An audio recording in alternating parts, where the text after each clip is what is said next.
Okay, it's a week later. Welcome back to our tour of the Finnish armor collection at Parola. And without further ado, back to the video. Okay, the slightly unusual T-34. First thing I'll notice is all the dirt and mud. So do you drive this? Yeah, once a month. Once a month? Yeah, due to the fact that there is a lecture takes place in this very hall. It is driven out and back. And sometimes it goes a little bit further on our other shows, what takes place here in the museum. So how often do you do a show? This is a roadworthy work. A show happens how often? 3 times a year. 1st of May, very late June, and then mid-October. Right, and these are announced on your webpage or your Facebook page? Yeah, the web. You can see those dates from the internet sites. And do they have a particular theme, or is it just? It varies every time. This is quite often there because this is in a good road condition, and it is maintained to be the one. All right, so it's small turret, 76 millimeter with a muzzle brake for some reason. Yeah. What's the deal with this? Well, the muzzle brake, it's now we are going to the technical vocabulary. I'm not an engineer, but well, that's fine. But most T-34 76s did not have this. yeah, so it's a Finnish made. It's a post-war device. Okay. It didn't exist during the wartime at all. All right. And the main idea is, of course, that because whenever you launch the gun, it goes backwards to make that move as short as possible. Okay. And that helps in that one very much. And it was not in all. Well, these, what were captured, these were used in Finland, of course, after the war as well. All the way up to 1966, the last ones were written off. You had what, 10 of them, or had you captured a lot more by then? No, we captured, was it 8 or 9 altogether? Okay. So we kept them alive quite many years after the war as well. Because there wasn't that many eager countries to sell tanks to Finland after the Second World War. The British were actually the first ones which made an offer to make it. So when they said it, buy these ones, they are shown in outdoors. And in the post-war period, did you keep the original Soviet guns and ammunition, or? No. This describes the light machine gun, the Dektarjev light machine gun. But in Finland, we put it a normal machine gun after the war. And also some of those ones, they were equipped with Dektarjev as well. So it was a mixture. So at the end of World War II, let's say 1950, if I was to look at the Finnish armor fleet, I'm going to see Sturmgeschütz alongside T-34 and then later Charioteer. Yeah. And a couple of Landsverk. Yeah, so very colorful. You're quite the eclectic mix. Yeah. Your logisticians and mechanics must have been going insane. Absolutely. You have to be a real skillful mechanic to do all these things. So at what stage then, this can probably sound a bit wrong, but at what stage does the Finnish armor branch become a respected, independent, professional entity? Because I mean, what you've been describing so far, okay, yeah, we have tankers, we have some that are even well-trained tankers, but they're always subordinate to the infantry. It's kind of like, they're dirty, smelly tanker people. Yeah. Well, I have to face that fact. It's still today the same thing that the armor troops, they belong to the infantry. Infantry branch. They don't have the...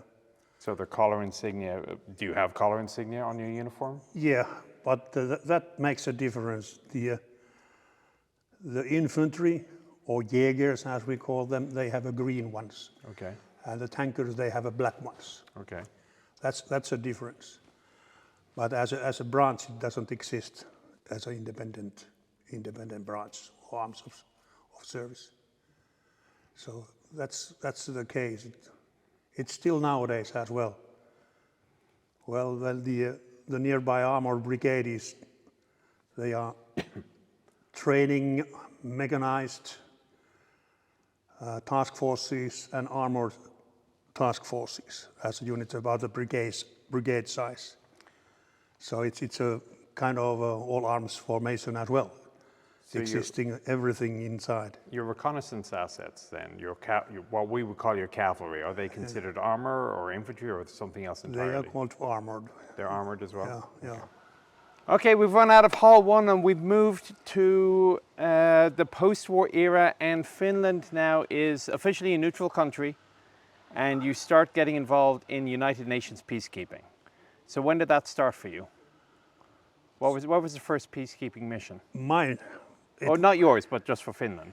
1956 in Sinai Okay. Peninsula. And were they volunteers to go, or did somebody Yeah. just say, you're going, you're going, you're going? No, they are on volunteer basis, also including the leadership, although they were on regular forces.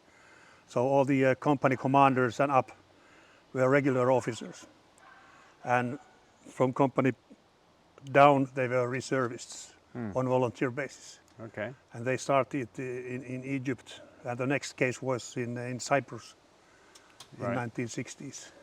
Which is where you ended up getting these off the Yeah. British. These are donations from the Wellington Tank Museum from UK, and Finland had a peacekeeping battalion in the island of Cyprus in the mid-1960s. And these two vehicles were used by the Finns. They were rented from the British troops on the island. 6 of those ones, if I'm not mistaken, both the Ferret and this Hamburg they were used by reconnaissance platoons on the island. And this is on the Green Line, Yeah, in between Turkey and Cyprus. And okay, yeah. yeah, I have been there myself, just visiting once, Yeah. knowing the place a little bit. But So this is- yeah. how does Finland balance peacekeeping training with defense training? So let's say you go to Ireland, which is another neutral country with a strong peacekeeping tradition. But it's almost like most of their training is oriented about doing the peacekeeping job, representing the country abroad, being good professional peacekeepers. But they don't have the concern of a very large neighbor that might not like them. Yeah. So is there a balance, like when your conscripts come in, do you say, okay, you're going to be trained as a peacekeeper and you're going to be trained as a warfighter? Or how does that work? No, in Finland, if you are applying to be a peacekeeper somewhere, you have to be military trained already in advance. Okay. So there is no contradiction on that one at all. So you have to have skills of the soldier in order to be a good peacekeeper. But you're a conscript. You're only in service for a set amount of time. Yeah. So, I mean, how do you have time to learn both? Yeah, no, they are coming after their conscriptional time. Oh, so okay, so they're volunteering to extend and stay longer. Yeah, that's correct. Okay. Because they are going to be paid for there as well. Okay. What, If you are conscripts don't get paid? Only just a daily allowance, small one. Huh. The size of the amount of the money is for packets of cigarettes. But if you go to the peacekeeping missions or peace enforcement missions, so you are getting the normal, quite good salary actually nowadays. So that's a totally difference. There was quite many eager youngsters who were not able to have a job after their conscriptional time, Yeah. and they didn't.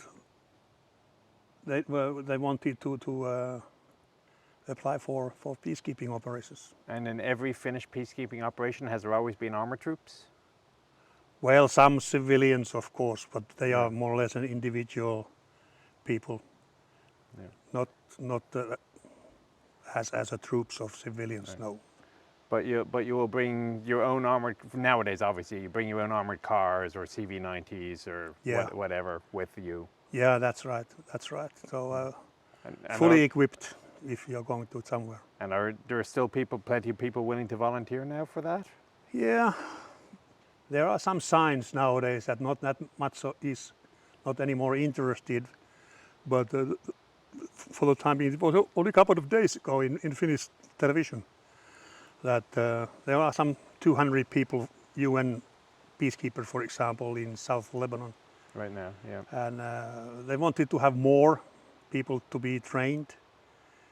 And it's going a little bit down, not that much, but the signs are clear that not that many is anymore so interested. Maybe it's this time of the world. I don't know.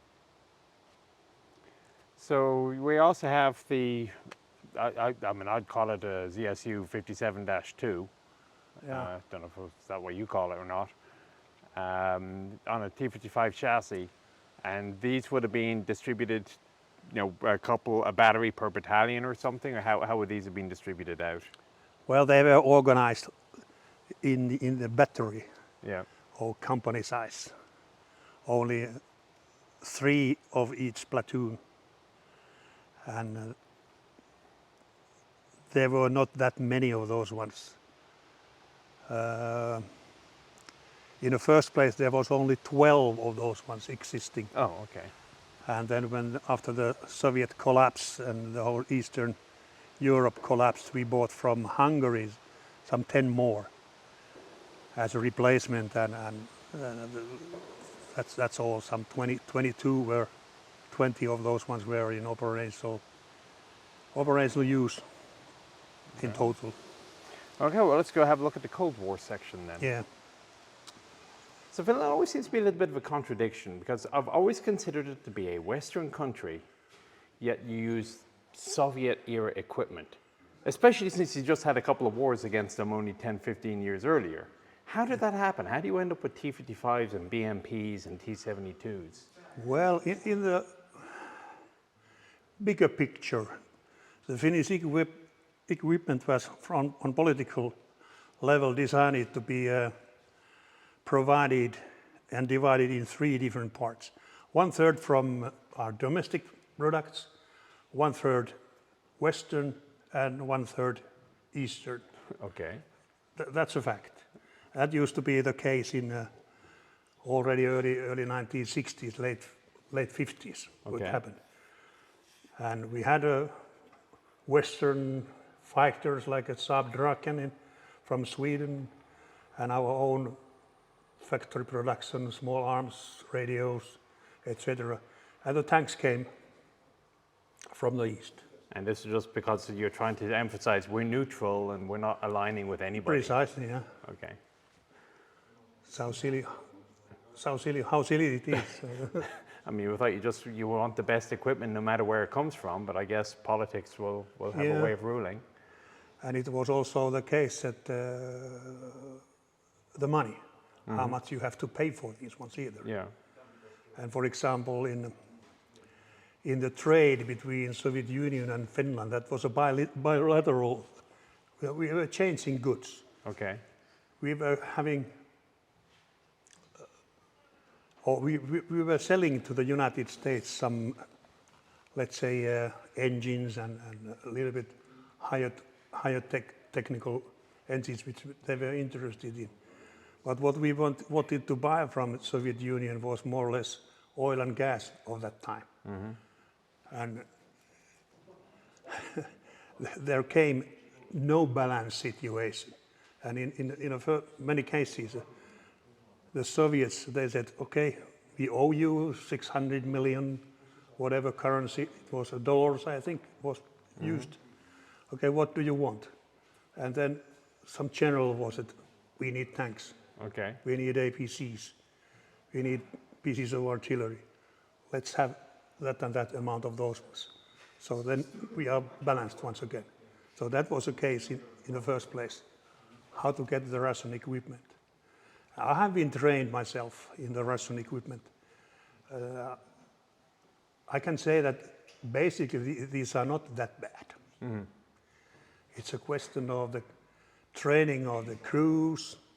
Only things which these Russian equipment are far behind are the night vision devices, maybe the radios, and everything which is called nowadays digital items. Yeah. So then they are behind. Yeah, I've always thought they were a little bit underrated. The exception, though, is this thing, because I find this awful. Okay, I get it. I'm 2 meters tall. I'm not a good B&B crewman, but I don't know. So you guys, you generally like your BMPs and T-55s?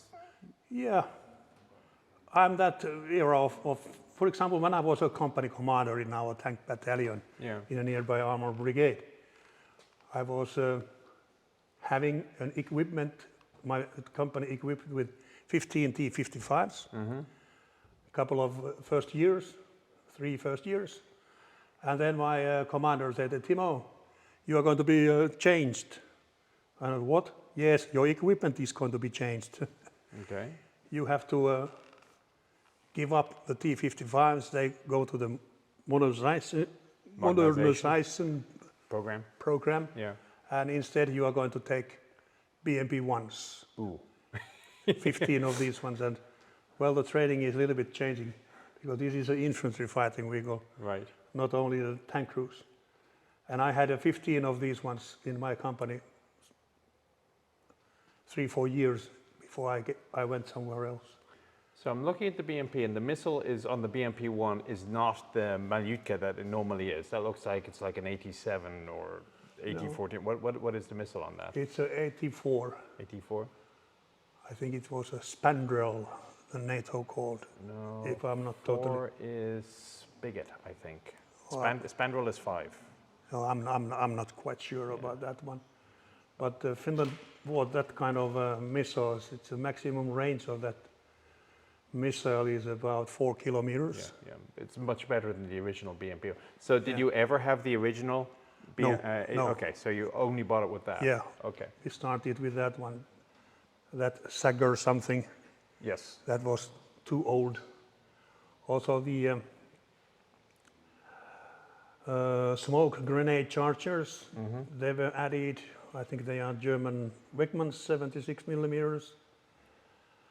And the night vision devices, they are original ones, but there is a low light intensifier, or how you say it, as well, not only Active infrared. active. So did these go through a midlife upgrade as well? Yeah. Did it? And this one, which is on the right side here, from here on a turret, that's a Swedish-made illumination rocket launcher. Lyra. Lyran. Okay. Lyran. And so you, as a tank officer, get told you're going to take an infantry company. That's, I mean, from the American perspective, that's very strange. Yeah. Because, This is the mechanized. I trained not only the tank crews or these APC crews, but also the infantry inside. So once Lance Corporal and seven Jaegers were so whole mechanized company that was in my charge. And the ammunition for the BMP-1 was what? I mean, it's I just think it's like a big SPG round or something like that. Precisely, you can see you can see that one. Right, and so it's high explosive anti-tank, but not for not a regular HE frag. No. So you can see the barrel. It's a smooth barrel. So when the grenade is going out, its small wings are to be opened. And the maximum range, shooting range, is about 800 meters. That's not. It's the purpose of that gun. There is a fragment grenade as well. The only purpose for this gun is it's a support weapon for the squad, which is dismounting the tank and spreading all over it. They stay stationary there. So was the amphibious capability used much in Finland? Yes. Okay. And the T-55, would you run that under the water? Was that trained at all? Or did Just tested. just tested? Yeah. So you prefer to use bridges if you could? Yeah, precisely. All right, so here we are with your baby. Yeah. I mean, you look at it immediately, you see you have done changes. I mean, the TC's hatch is entirely different. What did you guys do with this? What do you mean by it? Well, I mean, you look at the TC's hatch on that, the commander's hatch, and compare it to the original. It looks like you've raised it up. You put new optics or a new periscope system up there, a new cupola. You have a new gunner's sight. There's a big, huge box on the left-hand side.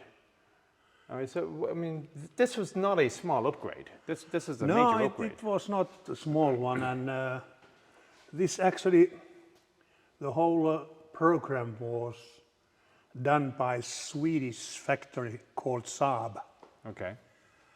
And the most thing what was upgraded here was the whole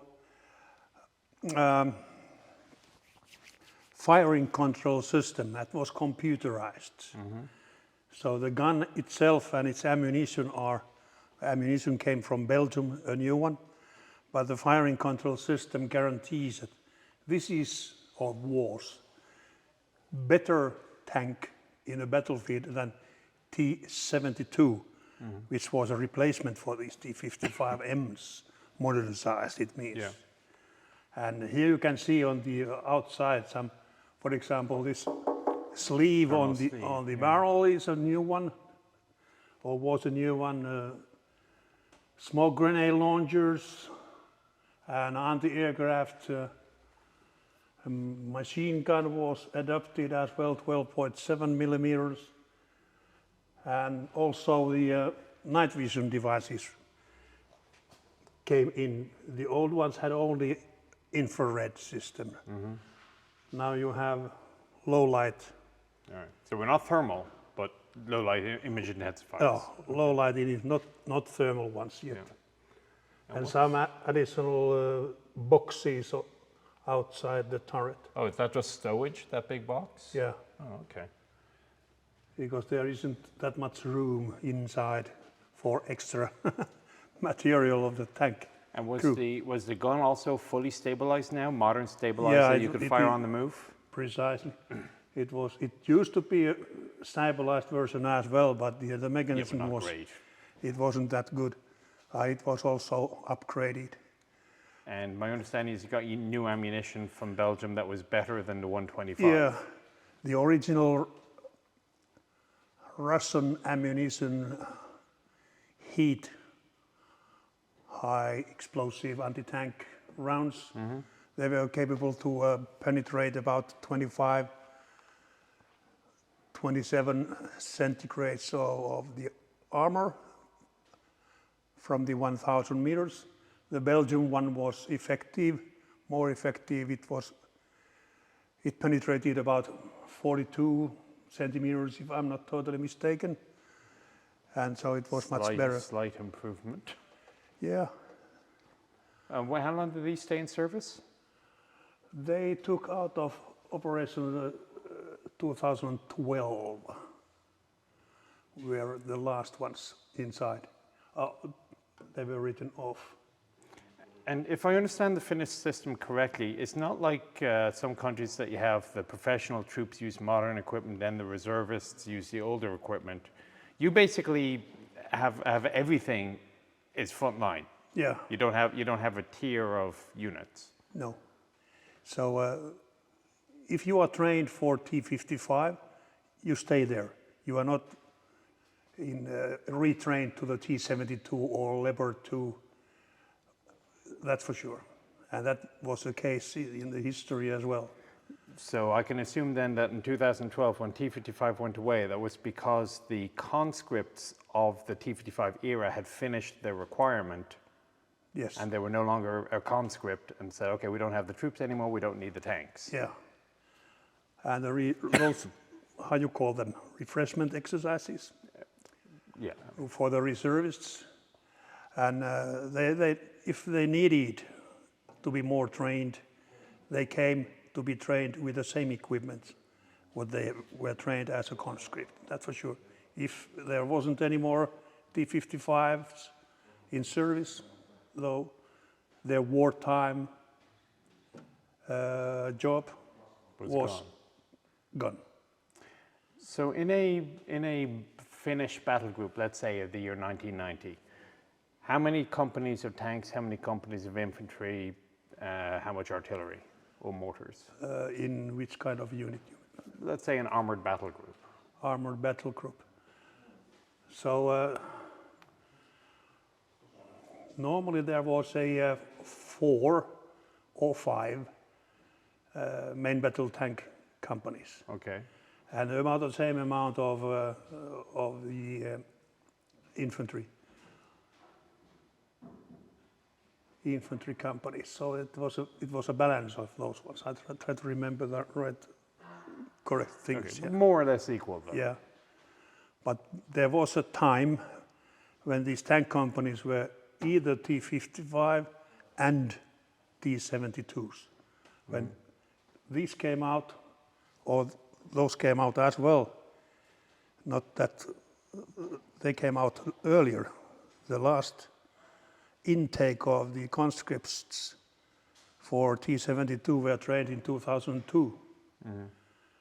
And these were a little bit longer in the reserve until we came with the Leopard 2s as to this A4 version here. Then they replaced everything. All the Russians were out. Did the upgrade do anything to the engine? No, that was always the original one. Yeah. No upgrades in engine. So what was it like living on a T-55? I mean, you slept on the back deck. Is there anything unusual about it that maybe was different that you liked or didn't like compared to any other tank? No, I don't know any specialities. Although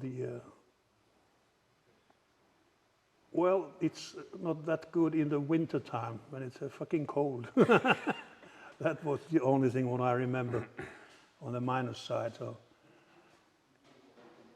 How long would you spend working on it? So you drive your tank in the day, you park it in the evening, and then you do your daily maintenance. Yeah. How long would that take? What sort of things would you check? Well, it depends on the period of the training. When we start after the training of all the techniques, when they know about the engine, they know about the armaments, etc., and we start training of driving, and of course, and the commanders are also in the turret on their own, not maybe on their own, but anyway, with their own crews. That took some couple of 2.5 months when they were doing nothing but that one. Started also, went higher and higher in demands, what we should know now. Okay. All the way up to the company level tactics. And then started shooting ranges with live firing in the shooting ranges in Niinisalo or Finnish Lapland. A little bit later, bigger shooting range exercises, quite long ones. During my time, the longest one might be 5 weeks in a row. That's a long gunnery. Okay. Yeah. And how many rounds would you fire in? Let's say one gunner would fire how many rounds? About 20, 25 at least. Over 5 weeks? Yeah. And there was it's quite much compared to some, for example, the Russians. They are maybe shooting 10 rounds during the 2 years training period. Did you ever get one of these very stuck? Yes. I remember pretty well. It was my own command version, and I was in Niinisalo when it sank down in a swamp. Oh. up to this level, so all the threads and tracks were. So it was really stuck. It took. I had to connect 6 of something similar tanks in the back, and then it has power enough to take it out. Did Finland not buy the recovery vehicle version? Or not that time. Oh, after your incident, they'd buy it. That might be a good I idea. insisted to have the one, but you can imagine it take several hours to take it out. It was winter time, and the swamp was not frozen in total. Yeah. So it was so soft, boom, and shit happened. It seems to me it seems to me that driving in wintertime might be more difficult simply because you have snow and you don't know what's beneath the snow. No, that was the reason there as well. So how do you train to do that? Or is there any way to train to drive in snow in a tank? No, not really experience. It's just a when we go to the shooting ranges and normal areas where we have training exercise conducted, everybody knows where the roads are. are. The no-go zones. Yeah. Okay. But if there is really something dangerous which we know, then it is also, of course, marked by some ropes or something, whatever is needed. But nothing special training is not given. That how you are. So you have to assume then that every field exercise in winter, somebody is going to get stuck in something that he can't see. More or less, yes. I'm glad I'm in the desert. All right. Look at a 72. Okay, so did you move from the 55 to the 72 eventually, or were you never a 72 guy? Well, I didn't have any training or mechanical training for these tanks, but I was dealing with these units in the shooting ranges. And so I'm not a specialist in T-72 that much. So when did Finland get the 72? They came, the first ones, into the country early 1990s. Okay, early 90s, okay. So it wouldn't have been a new tank then. So I can only imagine Finland being a Western nation with a T-72. There'd be lots of visits from people from the US or Britain or France. Yeah. Hey, can we look at your T-72, please? Well, I was just thinking about it was about, was it precise number of these ones were 62, which were bought from Soviet Union in the first place. And when the Soviet Union collapsed, the Eastern Europe collapsed, and the Eastern Germany surplus was open. Okay. So Then we bought 100 more from Eastern Germany surplus. And the whole fleet was 160 altogether of these 72s. But I can tell you, I can be frank with one thing. Only one? Only one thing compared to these tanks which were bought from East Germany compared to the Soviet versions. Yeah. The Soviet versions were, believe it or not, but they were better built, better constructed. Okay. In quality. Those ones which were made in East Germany, we had a lot of problems afterwards. Technical problems with these ones. And that was something crazy. Our workshops, they were swearing like hell. What fucking shit is this one? But anyway, so I had heard, and tell me if this is true or not, that the standard Finnish concept for the T-72 was with the ammunition only load the carousel, but not have the extra ammunition that's inside the crew compartment. Is this true or not? well, during the shooting exercises, that was true. The carousel was only used because it was so easy. Yeah. It was in fact how it worked. It was quite a reliable one. So of course we tried it to put these other 22 ammunition with all the Yeah, everywhere other- else inside. yeah. So you can see this picture there on the wall. But you are right that when we went, so we used the carousel quite much, more than Yeah. ammunitions everywhere else as well. Yeah. It's, There was racks for another 22 pieces. I heard it might have been a safety issue because they figured, okay, let's not have the ammunition in with the crew, and it'll be harder to detonate the ammunition. Yeah, I don't know where it was based actually. Yeah. So my understanding is that the ammunition that you got, the quality of the ammunition, the 125, was not good.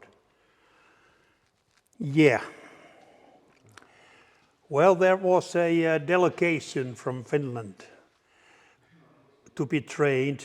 They were regular officers and NCOs, a bunch of those ones, some 30 guys. They were in the town of Odessa, Ukraine nowadays, as we know. There was a huge factory and a testing area as well. And when the Finns went to Odessa for training, they already knew that there is a different kind of ammunition existing for this 125 millimeter main gun, but Finland was not sold, to Finland was not sold the best ammunition available, which was capable to penetrate about 65 centimeters of armor. Even better than the Belgian ammo on the Yeah. 100. Yeah. They sold to Finland only the so-called export version. The same thing, by the way, which they sold to the Arab states. The Iraqi. Iraqi. Okay, which was useless. Yeah, it was useless. And it was capable to penetrate only some 35 maximum Yeah. centimeters. And we asked that one from the Russians, that what is the reason why you are not selling, we want to buy? No, you are on the wrong side of the wall. You don't belong to the Warsaw Yeah, Pact. yeah. Well, you don't belong to the NATO at that time either. So there is a, how you call this wall?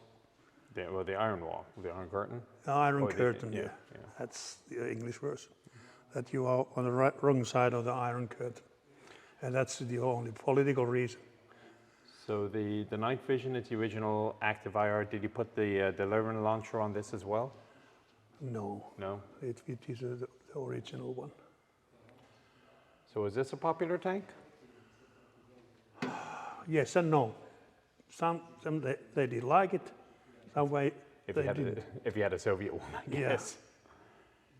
If you are a mechanic that working in a workshop, you are swearing like oh hell. Okay. Too much things to do. But if you are a gunner or tank commander and leading your platoon or company, so then okay. Do you have any special traditions that are unique to Finnish tankers? Like I don't know, like the British will have their cup of tea inside the tank, or you know, I can't imagine that you put 5 tanks in a row and you just make a sound out somewhere. But so what do you actually do? Well, I'm not sure about all the things, but when I was a young officer, we had regular officers and NCOs. We didn't do that one in active service time, but in our free time, we had a special drink of this kind of black stuff. Okay. Like aniseed, licorice, sort of. Some kind of liquor. It's what's it called? Jägermeister. Okay. That stuff. There are other labels as well.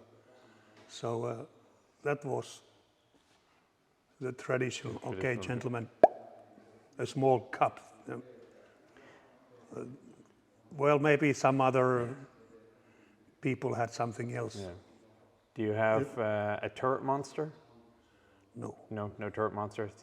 He grabs your foot or your pen or something No, like that, and he destroys no. it. No. Doesn't sound familiar. So what sort of tricks do you play on the new guy? Or could you? If you're all conscripts, I guess you're all new guys at the same time. Yeah. But when you are a regular officer, you don't know that much about the conscript, what they are doing during their own time. But okay, you got to test the suspension on the tank, and so you jump up and down on the tank to see if the tank moves. No, you didn't do those sort of tricks. No, I don't recognize that one. Right. Okay, so then of course you went from there to the Leopard. Yeah. And that's And for your information, by the way, that my second daughter, she was trained as a driver for Leopard 2. Was she conscripted? Yeah. But they don't. Volunteered one. A volunteer conscript. That's kind of For females, yeah. It's not mandatory for females. okay. Yeah, in English we wouldn't really consider that a conscript, but just as a reservist. I think a conscript implies you don't get a choice. Okay. Okay, so now we come to the modern stuff. Now, as I've been driving around the Helsinki area, I've been looking at the scenery, looking at the terrain, and thinking to myself, how would I take my company of Abrams through me? Because I have a fast tank that can go a long way quickly, and I have a tank with a very long-range gun. And I'm seeing a lot of rocks, I'm seeing a lot of forests, and I'm seeing a lot of rivers. Yeah. This does not strike me as being good country for a modern tank. Yeah. Am I wrong? You are absolutely right. Okay. This is a very difficult country when it comes to the how to use the main battle tanks in Finland. Right. And not all the regions. Okay, so when you look at the Leopard, it's like the Abrams. It's a fast tank with a good long-range gun. So how does a vehicle like this fit in Finnish doctrine today? Well, it fits into the southern parts of Finland pretty well because we have some field areas, open areas, which are broken, only some small, let's say, forest island. I don't know how it's called in Finland. You're Oh, little copses, like little groups of woods? Yeah. Little groups of trees? Okay. Yeah. You're attacking from place to another, this same kind of place. You can have that one in southern part, southeast part of Finland, but when you go further up to the Lake District areas, then everything is broken with water. Mm-hmm. There are rivers, well, in Finland we have 80,000 islands, lakes, sorry. Yeah. And you have to pay attention to that one as well. So your movements are very much canalized already in advance, how to do it. We already discussed earlier that in Lapland it's even worse. Well, all the swampy areas and all the rocks and other things. So that's why we don't speak about the tank doctrine, tank concept as such so much. So my understanding is that the tanks are used very much in southern, southeast part of Finland, maybe on the west coast as well, if needed. You don't need any kind of tank division or big units. These kind of mechanized task forces or motorized task forces, they are the maximum, and they are supporting. Yeah, it seems like you just have a lot of very vicious close-range fighting, as opposed to mass maneuver. Yeah, precisely. It's so as you mentioned, it's close combat. Yeah. Operations are the majority for sure. And the forests, I mean, the trees don't look all that thick. Are they still thin enough that you can knock down the trees? If you have to beat a path through the forest, you can do that with a tank? Yeah, you can do with this kind of tanks if needed. But it doesn't make any sense to hit the trees that much. Yeah, not to try to fight in it, but just if you have to get through the forest from Yeah, here to here, you can't use the road for whatever possible, reason. Yeah. Yeah, we have tried that one as well with many tanks. You have to have this kind of 35 to 65 ton tanks to do it successfully. I mean, it seems to me that this terrain, the combat engineer division is probably more emphasized or bigger here than it would be in other countries. Would that be fair? Yeah, you're absolutely right. You have to have specialized equipment and people to do it. Yeah, both for blocking and penetrating. Yeah. Yeah. Okay, so Leopard came in. I just realized I'm standing under the gun tube. Oh well, little spidey sense. I'm out of practice. Leopard came in when? 20 years ago. 20 years, so 2005, 2004. A little bit earlier, 2002, 2003. The first Leopard 2s were bought from Germany. And so they replaced the T-72 and you kept the T-55 A little with bit the longer, Leopards. yeah. But then the T-55s were replaced as well. We bought some 125 units of these ones from Germany. They were second-hand, used versions. And a couple of years later, 15 more or less for spare parts. And then, can't recall the precise year when we bought from the Netherlands 100 more. They were Leopard 2 A6 versions. So there is about 200, a little bit more. Well, that's not bad for a country that's not good tank country. Yeah. And you have enough conscripts to man them all. Well, we have, yeah. We have enough conscripts to man them for sure. And are all the tanks located in a few central bases, or do you have them all split up? I mean, it seems to me if you're mobilizing an army of conscripts, you don't want to have somebody from Helsinki have to drive all the way north to Lapland to get to his unit in his tank, or am I wrong in this? Yeah, How does this work? Yeah, you are actually wrong. Okay, I might be wrong. So they are trained in the peacetime in two locations. One is this Parola Armored Museum, Okay. Armored school. Brigade, Yeah, okay. and school is as well here. And another place is in the vicinity of Kouvola. There is a big high readiness brigade, and Okay. they are training also with these tanks. These crews which are working and serving there, they are able to have their basic training first in Parola. And then they move there and they start platoon size, company size, even bigger exercises. In Vekaranjärvi is the name of the place. And then there are some Leopard 2s in some other Jäger brigades, like in Finnish Lapland. And there's one, they have, I don't know how many in total, but few, I think from 3 to 6. They are more or less playing the enemy there in their exercises. Okay, up 4, yeah. Yeah, and some other as well. But the wartime units which are going to be established, they are established either in this region or in Kouvola region. So does the conscript go to a central mobilization station, or does he go to, when he's mobilized for war, let's say, does he go to a central mobilization station, get refitted and sent out, or does he go straight to his unit? No, they are coming, for example, if his or her unit is going to be established somewhere in the vicinity of the town of Hämeenlinna. Okay. So they will receive an order to report in this very garrison, Okay.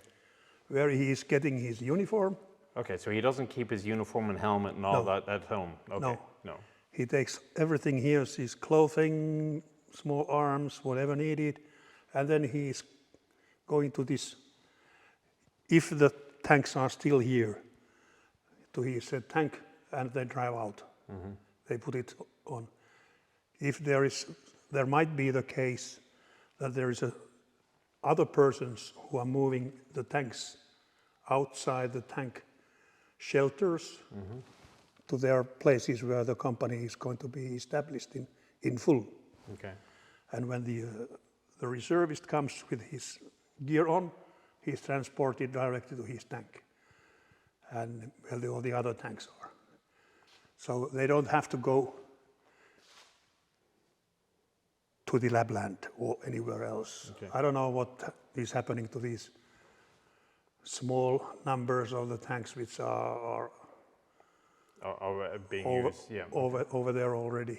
All right, so this is getting a little bit outside of the tank question, but would you, if you compare it with, let's say, Switzerland, which also has very much a mass conscript reserve system, where sports shooting is supported by the government and they're provided with ammunition, and here's, we pay for you to go practice. Finland is very much more in that direction than, let's say, the reservists in the US or UK.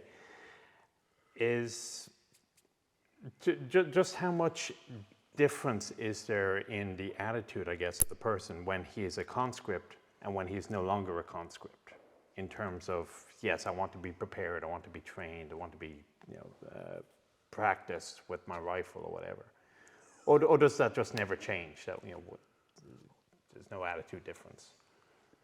Yeah, I think there is not attitude changing that much.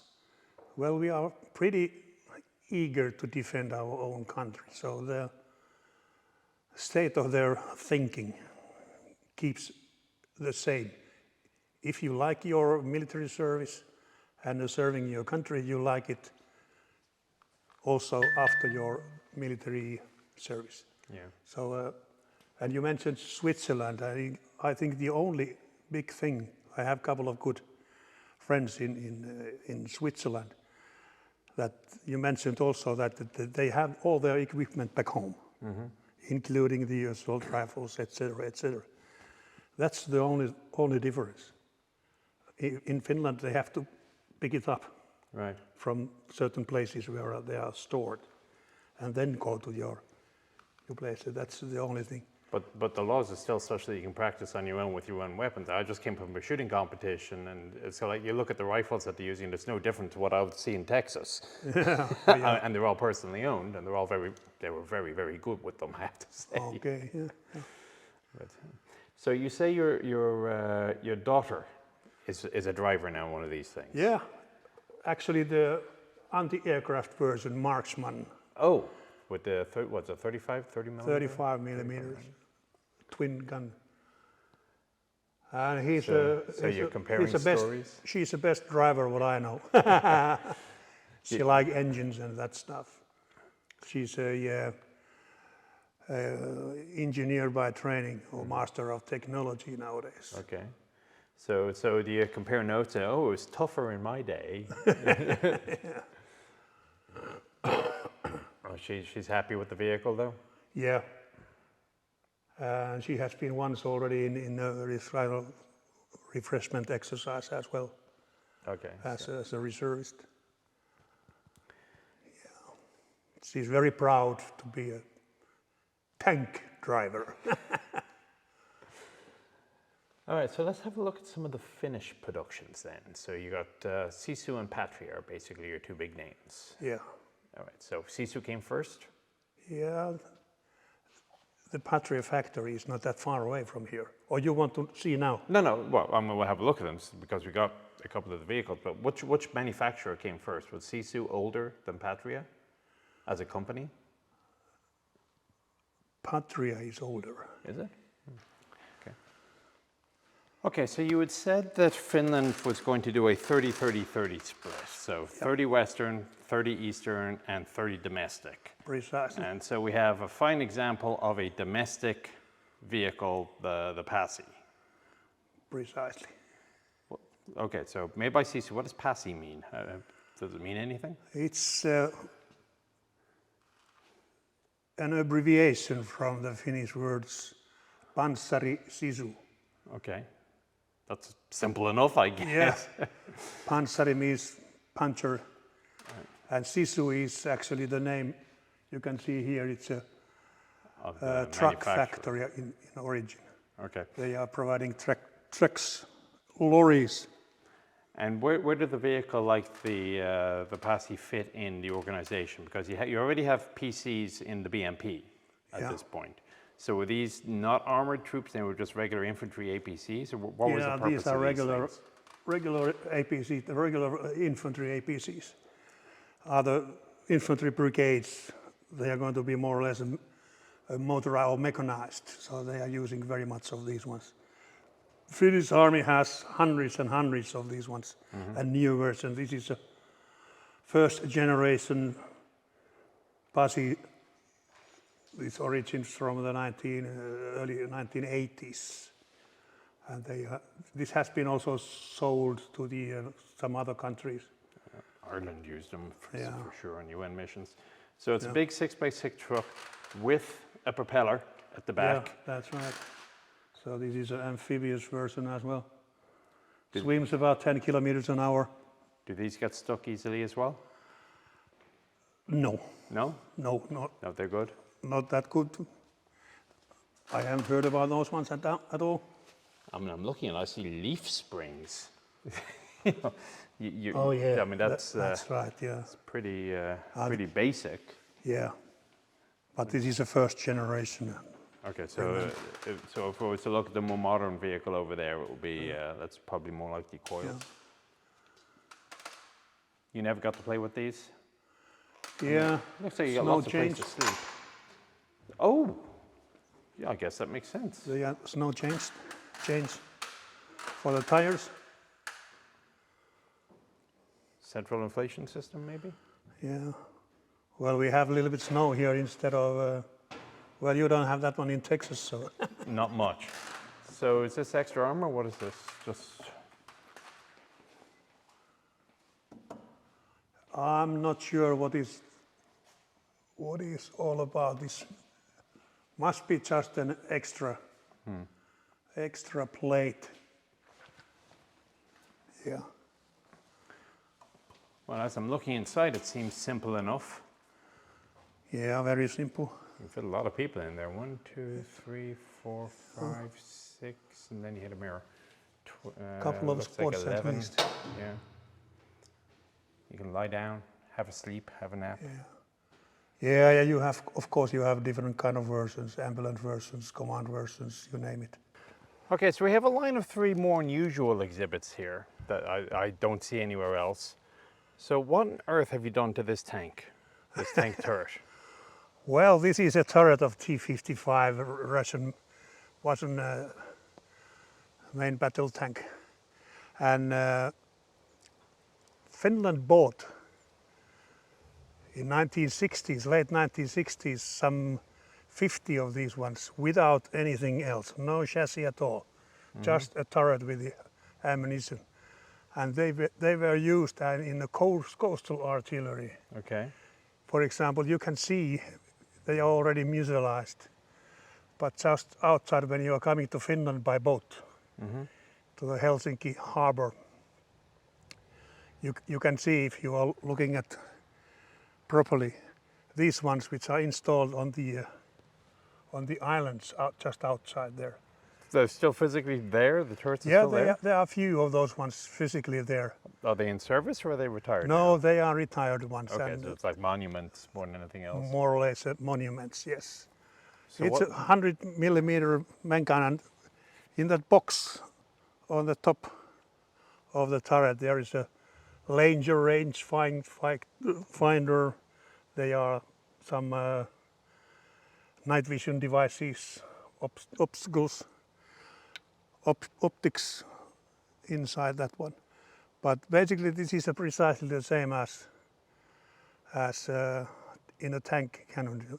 The maximum range of this one is in about 80 millimeters. If you are looking at that barrel, it can be elevated much more than inside The the tank. tank.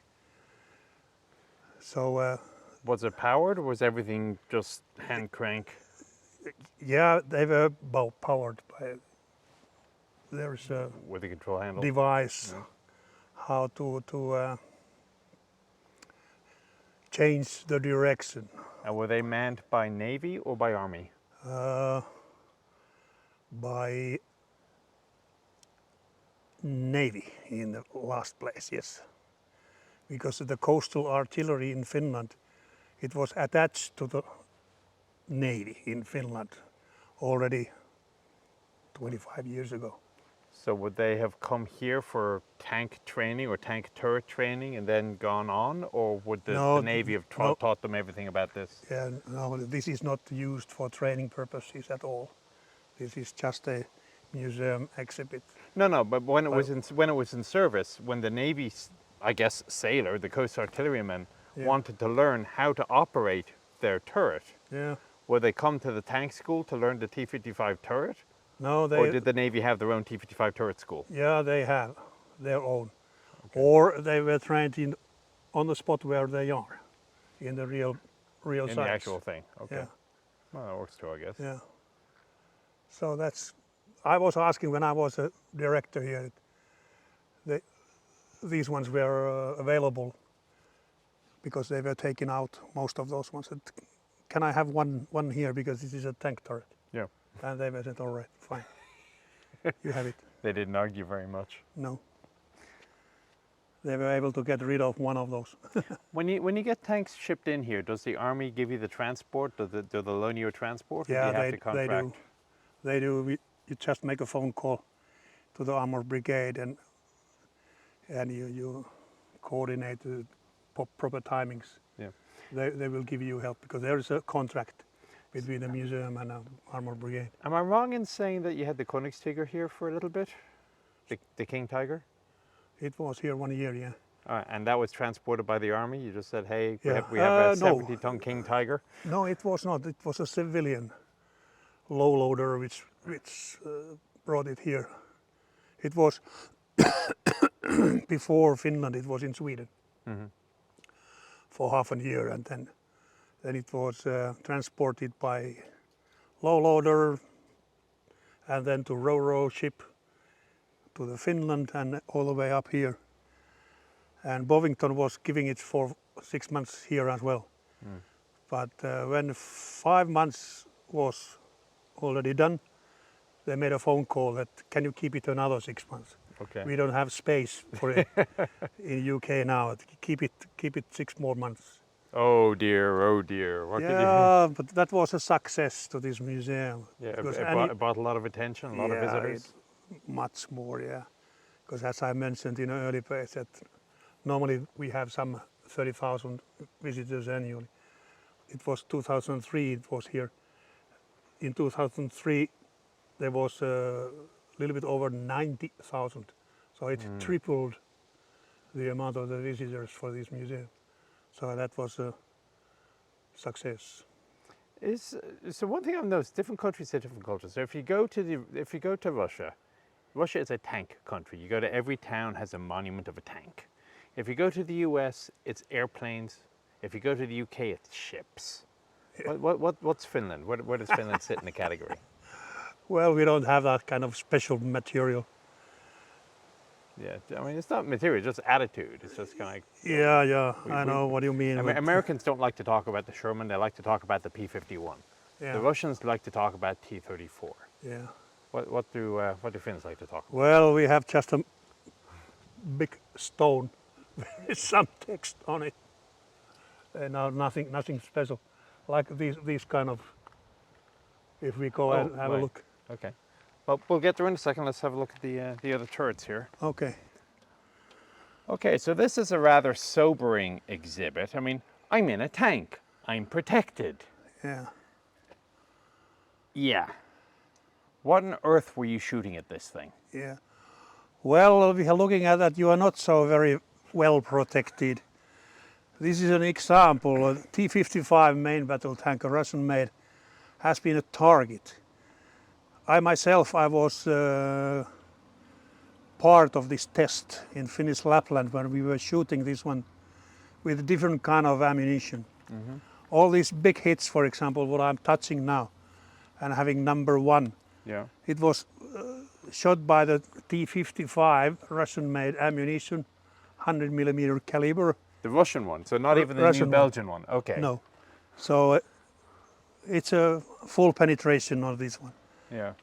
This armor is about 20 centimeters thick in front of this turret, and where Nick having his fingers now. The 7? Okay. Yeah, they have been shot with different kind of bazookas, what Finnish army was using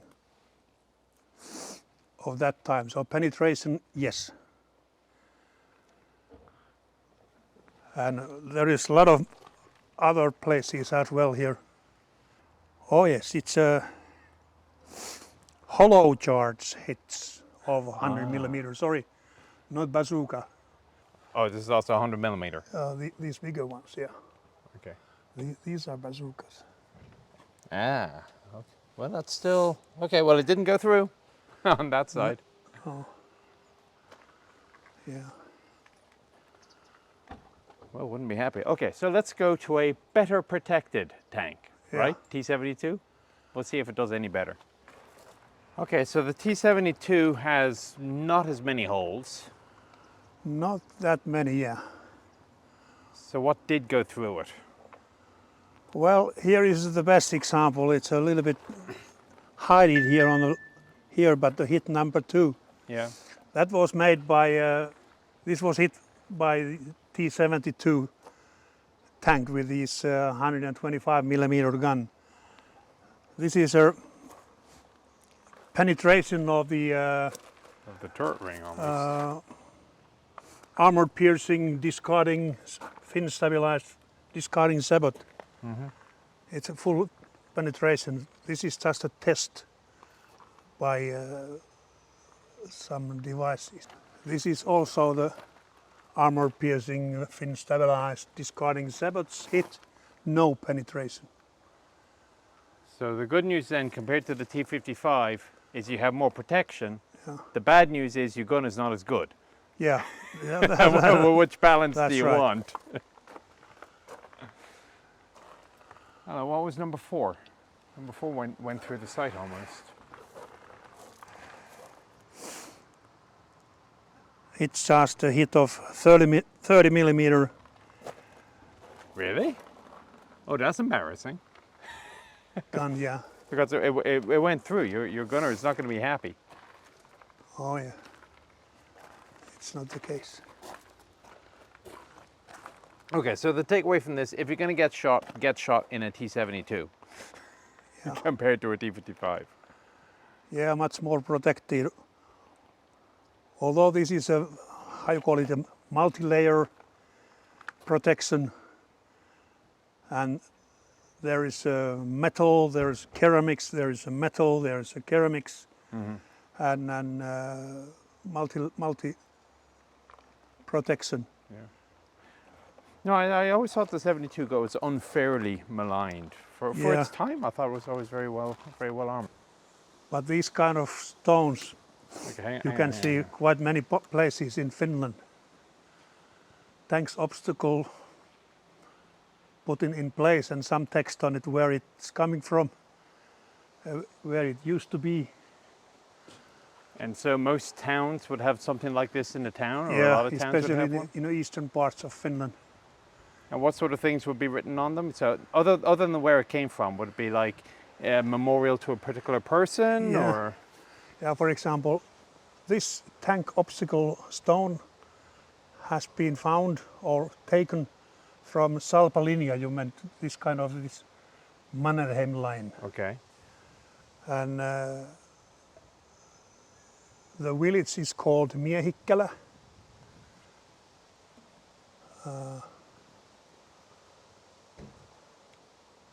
There is a place, a guard to the Salpa line. In its vicinity in the year 1969.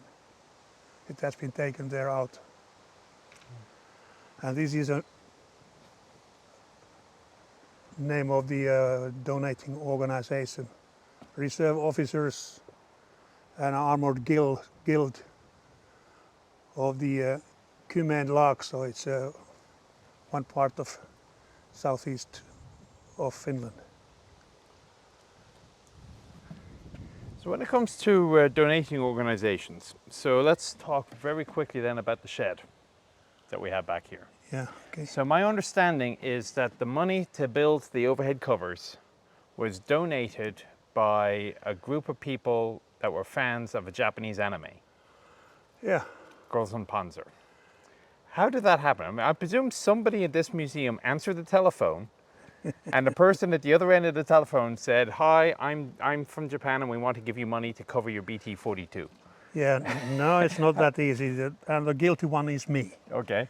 Because this was, I launched this kind of worldwide, how you call it, money funding operation, or money funding campaign Yes. in the internet. And we were able to have some almost €500,000, nearly 500,000 euros. And one of the tanks, which is actually the American based, it's BT-42, that was used as a tank in Japan, in the television, because the youngsters, there was this kind of, It was Großen Panzer was the show. yeah, girls and show at one of the teams were using this BT-42 as their tank. Yeah, They the were continuation racing. school. Yes. Yeah, they were racing against the other schools and classes of the school. And that was the kick when he was, they are living nowadays in town of Tampere. One Finnish young woman, he's married with a Japanese guy, they have small kids, and they visited here and they wanted to sell these kind of comic books, what they are providing to the museum with the tanks and everything. And they spread it, those ones of course, in Japan. And then I told him and her as well about this money Charity money drive. campaign. Yeah. And it is also sent to your country and everything is free to support us. And then they called, and you have a BT-42 tank here, Yes. and we like to come and see it. And there came the first ones to see the tank, teenager girls normally with their father or mother or both, and there was few hundreds of those ones coming in within 3-4 months period of time, and they participated to this campaign by donating some money, and you are supposed to give something feedback back as well. And that's a story via Girls and Panzers. They are still there, I suppose, Well, in they should, yeah. YouTube. Oh yeah. And I can't remember precise. In Japan, it was over 100,000 euros what we were able to get only from Japan. Yeah. The most of the money came Finland, but there were 17 other countries which were donating, or people from 17 different countries. So my initial idea was that we don't have to go to the bank and Get a apply loan. for Yeah. a loan. And that happened. We were able to have enough money and no debts at all Gotcha. to anyone. And then we started to build it up. I need to change the battery on this. All right. So I probably need to change the card as well. Oh, shit, yep. Battery died a minute ago. Oh well. Usually it beeps at me. Okay, so this is a special row because you've got some pretty unique vehicles here. I mean, I think there's only one other T50 in Kubinka. You got the T28E. I mean, I don't know where else you'll see one of those. A couple of KVs, and these are all captured. All are captured, yes. And this T50, as mentioned, there is nowhere else but in Kubinka, close Moscow, another one. But this is a rare one. Only 65 of these ones have ever been manufactured. And Finland was capable only and able to capture only this one. And this was used as a command vehicle of one of our tank battalions in our continuation war due to the fact that it has a radio inside, and you were able to lead your troops using this one. And as mentioned, there is this T-28. 7 of those monsters were captured by the Finns and used as a heavy tank. And it's a good example of the multi-turreted version. It has one main turret with 76 millimeter gun plus 2 small ones having a machine gun inside. Did the T-35 fight in Finland? The bigger version of that? Not, they were fighting, yeah, but on the Russian side. Okay. We Yep, you didn't capture capture those ones. No. Okay, so now we've got a whole series of KVs. Obviously, these weren't knocked out by fire per se, by anti-tank guns, because they'd just been too tough. So what was the primary cause of capture? Did they run out of gas? Did they break down? Yeah. Due to the story what I have been heard and read, these were not shot as mentioned, but when these were captured, both of these ones, they're stuck in some kind of stone and on a ditch of the road, so they were immobile, and the crew, they bailed out and disappeared just like that. Yeah.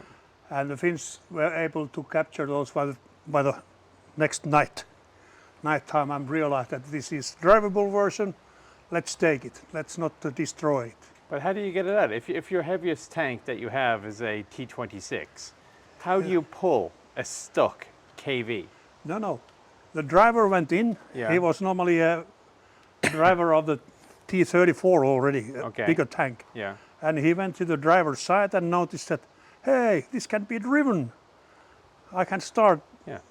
the engine and let's But it try. was still stuck, though, no? Yeah. And then they realized that if there was something on, they a little bit used ammunition, and they were able to release it and drive it to the own side. Both of those ones, where that one happened.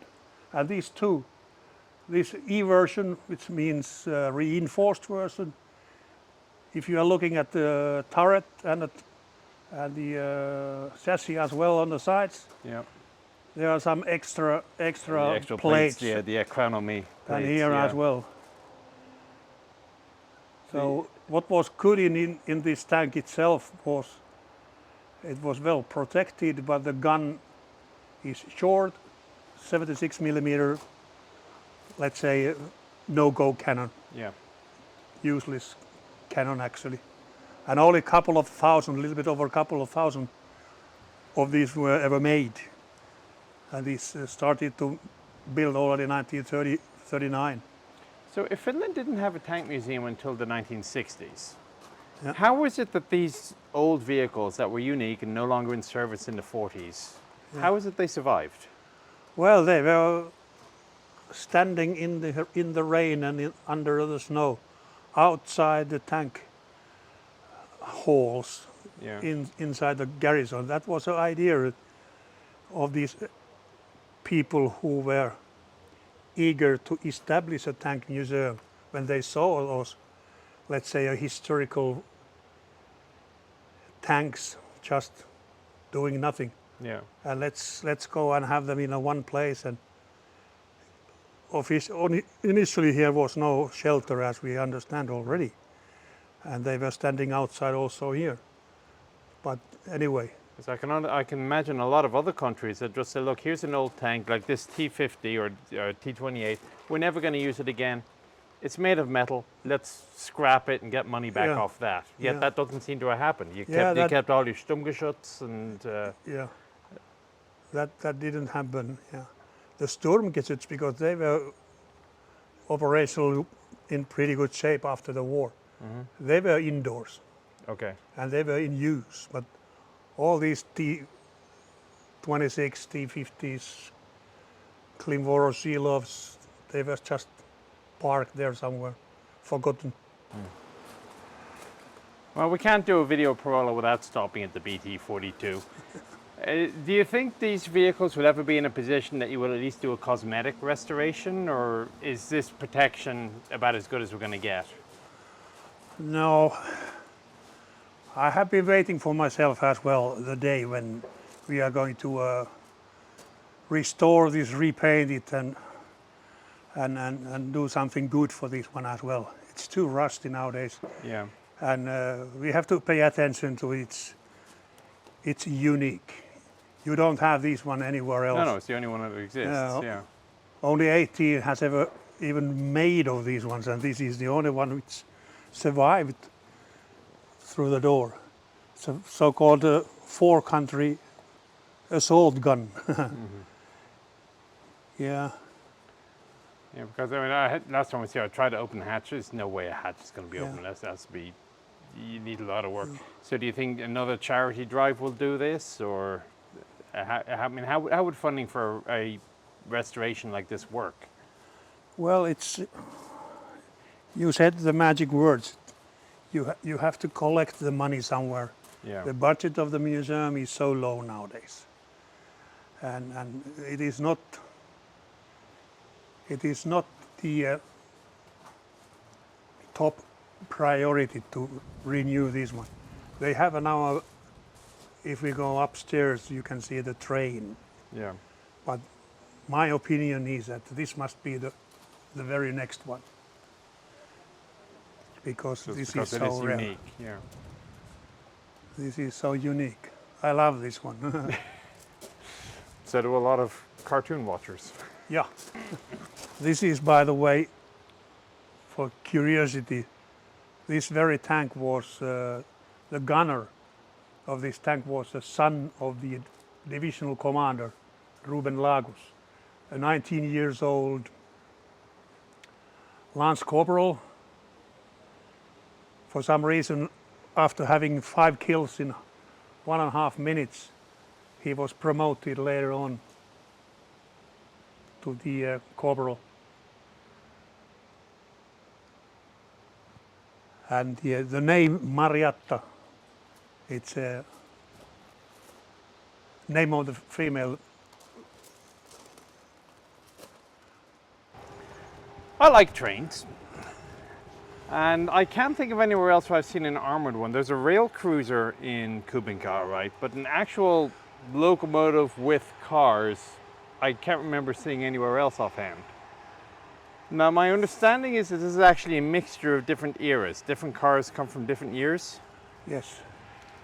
So which would be the modern one and which would be the older one?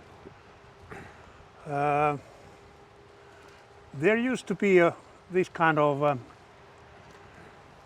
trains during the Finnish Civil War in 1918. Okay. And they were all on the red sides, which were on the losing side.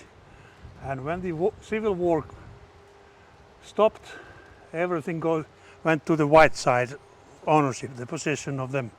Okay. And they were not used as armored trains as such, like this one here is. But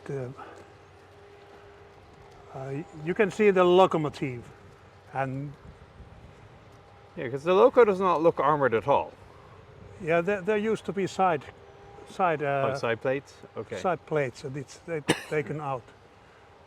But then this flat one there, it was from the year 1918, and the same goes with the last one, last wagon.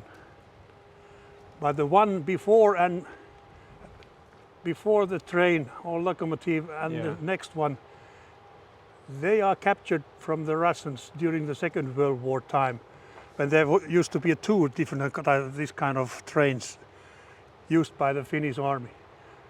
And actually the first one in front of the locomotive was used by KGB, or its predecessor NKVD.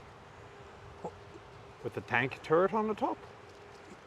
Well, that's got a Yeah. proper turret with a proper gun. Yeah, there are small barreled or short barreled guns, because these armored trains were used more or less as a stationary emplacements when they were supporting the transportation of the other trains. They were standing somewhere train station. How far apart are the tracks in Finland? Were they the same width as Russia? Yes, Are they still are. They still are Russian gauge. Okay. Yeah, but I can tell you that nowadays, even yesterday's newspaper, there was one of the ministers is demanding that we have to change in the first place the northern parts of Finland, all the railways to the Western standard. To link in with Norway, I presume. Yeah, Norway yeah. and Sweden. And Sweden, due to the NATO membership, Yeah. and that's impossible. And it's going to be changed in the whole country. But you can imagine it's quite That's not going to be expensive cheap. as well. Yeah, yeah. But they are working on that one, thank God. And how old is the locomotive? It's from the wartime as well, 1940s. 1938. Did Finland build its own locomotives? Yes, we did, yeah. And all these wagons are made in Finland as well.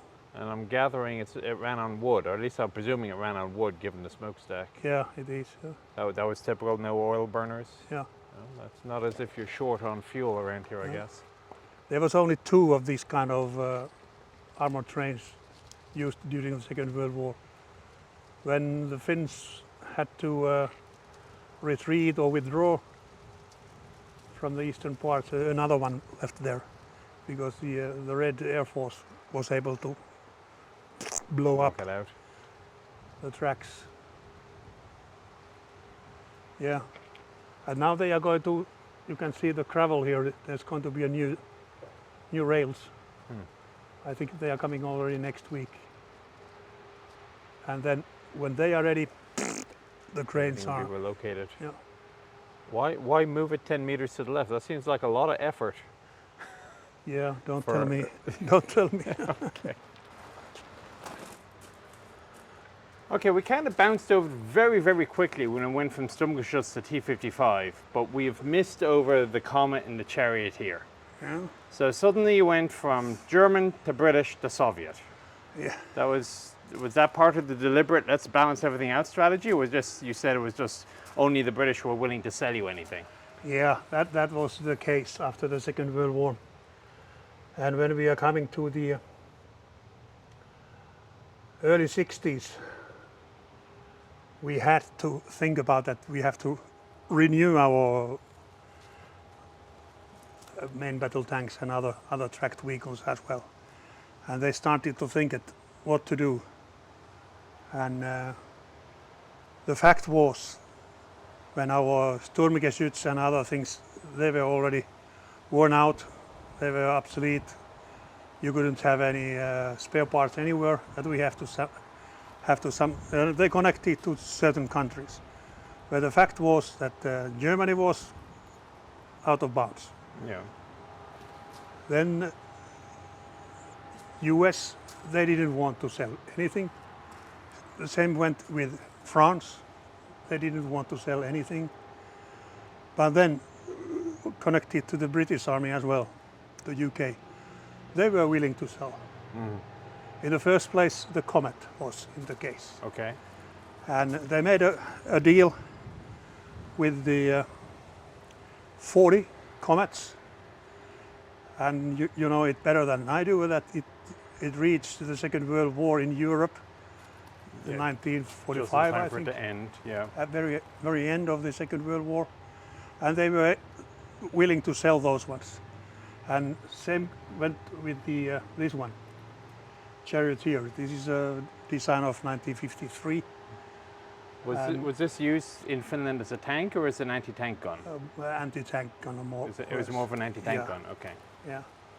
And some 38 of these ones, first 3 in a test, and Finland was happy with it one and ordered the rest. So 38 was the total amount of these ones came in. And they were used mostly in here in Parola, these tanks. They had the same engine, same Rolls-Royce 600 horsepower, etc. And they served Finnish army quite long. The Comet was written off early 1970s, 71 or 72. Okay. The last ones were taken out. And these served 10 more years, early 1980s. And they were relocated to certain airports, this kind of hull down position. And they built up a small hut on it to cover what it is inside. And there was another hut very close by. For the people? For batteries and ammunition. Okay. And the same, so, but they were dug out some 15 years ago already. Okay. I mean, I can see it for an airport. If you're going to shoot at a BMD or something like that, the 20-pounder is fine. Yeah. But in 1980, I can't imagine a 20-pounder is going to kill very much. Yeah, that's correct. That's the short history of those ones. All right, now if I had not seen the sign up front, I would have no idea what this is. What is it? Well, it is one of the only armored car made in Finland. Okay.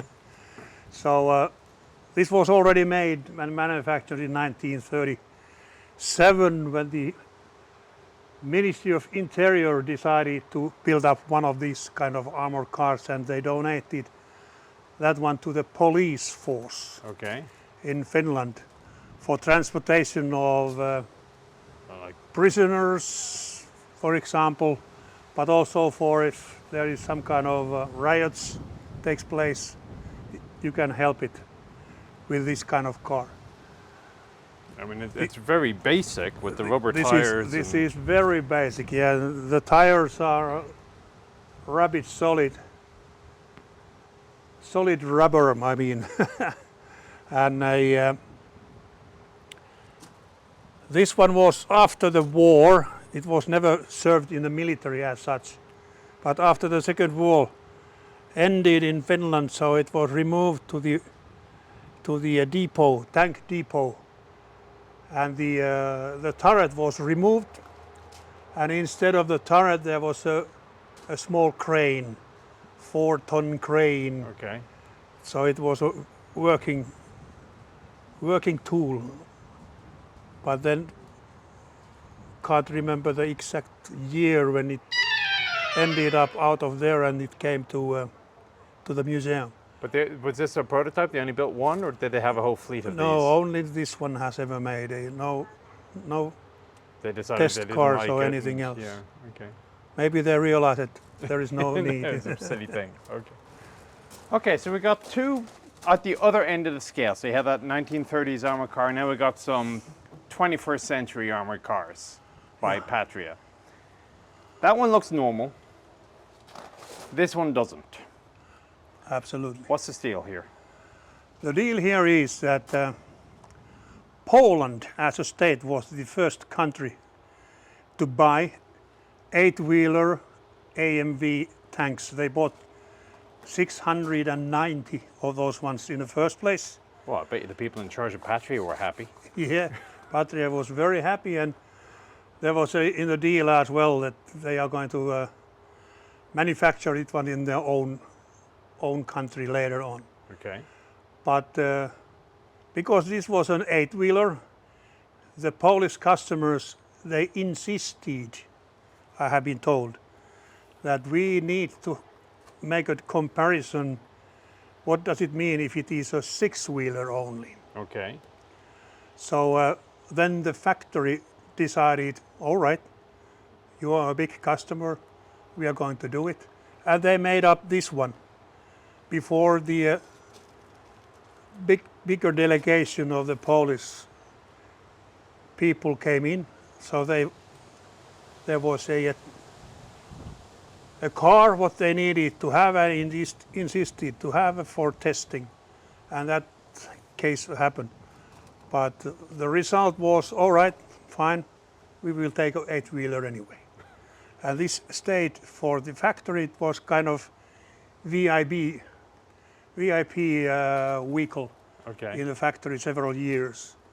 and they donated. This was about 10 years back. So to the museum. there's no difference in roll or in the interior. It's just one less axle and maybe Yeah, a more or bigger less. spring at the back. And this is not that 6x6 Patria vehicle what they are selling nowadays. It's Right. it's totally different Yeah. vehicle. And we're going to finish our tour of the museum up here with a couple of BTRs. Now, both types of BTR were in service? No, only the BTR 60 has been in operational service in Finland, and some 15 years old at least. And when they became obsolete and they were supposed to be replaced something else, Finnish Army was decided to buy 3 of these BTR 80s from Soviet Union of that time in the late 1980s for testing. And it was year 1990, I think, or 1991 when these came, and these were for testing in several garrisons in Finland. But these were never ordered anymore, any more than these 3 were bought. Do you know why? Was it just to see if it because was this- cheaper, or? This BTR 60 was the case that one of those ones sank down in the Lake District area in eastern parts of Finland, and 8 people died Okay. when and it upside down and Okay. 10 meters underwater, and It's not that was supposed a to big do that. big deal. Yeah, because it should be an amphibious well. Normally it was, but that's a longer story. But this was already thought about that. Let's have a, because this has a gasoline engines, 2 of those ones, and this has only 1 diesel engine, Right. 260 horsepower. And nicer doors. And A little bit upgraded, yeah. Night vision the armament was the same, and it was a little bit lower. And but then it happened, this accident. Then it happened that Soviet Union collapsed, Yeah. disappeared from the map. What's the reason I buy from there anything if the country is non-existing anymore? And that was a story that because they were paid, those 3 ones, the 2 others are nearby here in a old aircraft hangar actually. And this is here. This is also a drivable one. Oh, fantastic. And Time to come back and look at it.